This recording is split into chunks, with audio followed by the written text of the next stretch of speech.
Selamat malam Pak, perkenalkan nama saya Roli Claudia Panggabean dengan NIM 11S24005 dari Prodi Informatika.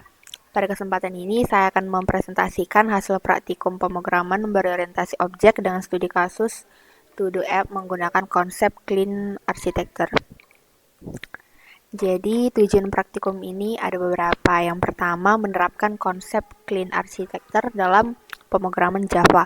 Kedua, memahami pemisahan tanggung jawab antar layer, entity, repository, service, dan view. Ketiga, membangun aplikasi sederhana dengan prinsip OOP. Dan terakhir, melatih kemampuan dalam menganalisis kelas diagram serta mengimplementasikan kode secara modular. Konsep Clean Architecture membagi kode ke beberapa layer.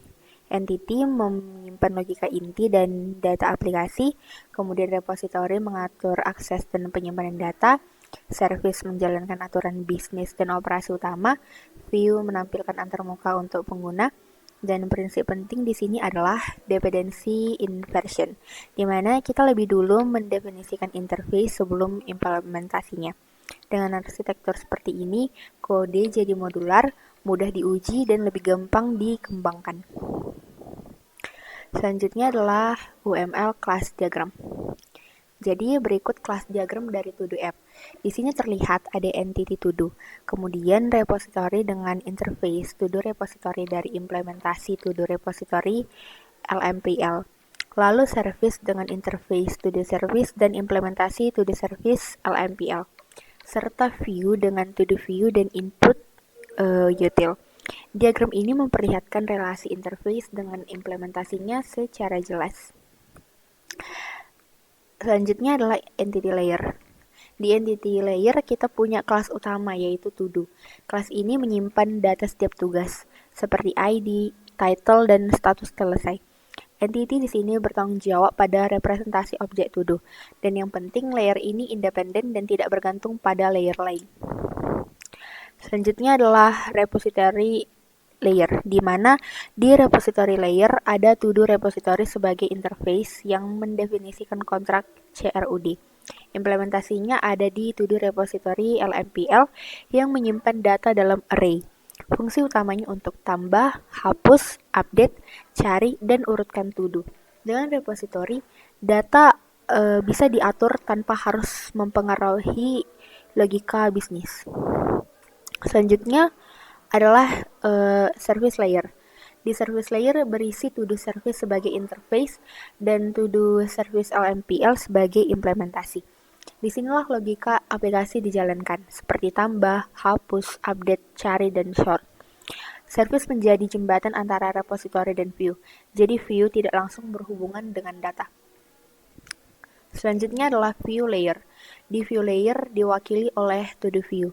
Tugasnya di sini untuk menampilkan menu interaktif ke pengguna seperti tambah, ubah, cari, urutkan, dan hapus To-Do. Jadi To-Do view berinteraksi dengan input util untuk menerima input. Jadi view ini hanya fokus pada presentasi dan interaksi pengguna. Selanjutnya adalah utility. Di utility ada input.util. Jadi kelas ini mempermudah pengolahan input dari user. Dengan memisahkan logika input dari view, kode jadi lebih rapi, teratur, dan mudah dibaca. Selanjutnya adalah main app. Pada app.java, inilah titik masuk aplikasi. Pertama, inisialisasi repository, kemudian service, lalu view. Lalu aplikasi dijalankan dengan view show to do sebagai loop utama. Alur eksekusinya itu dimulai dari aplikasinya dimulai, kemudian menu ditampilkan, kemudian pengguna memilih aksi, kemudian diproses, lalu kembali ke menu sampai user keluar. Selanjutnya adalah alur program. Secara ringkas, alurnya seperti ini. User membuka aplikasi, view menampilkan daftar to-do beserta menu. User memilih aksi seperti tambah, ubah, cari, urutkan, atau hapus. Service memproses perintah itu. Repository menyimpan atau mengubah data dan entity merepresentasikan hasilnya. Lalu user bisa kembali ke menu utama dan melanjutkannya sampai selesai. Selanjutnya adalah demo output.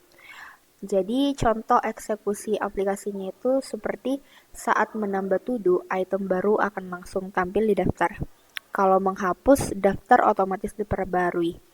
Mengubah status akan menandai to-do sebagai selesai.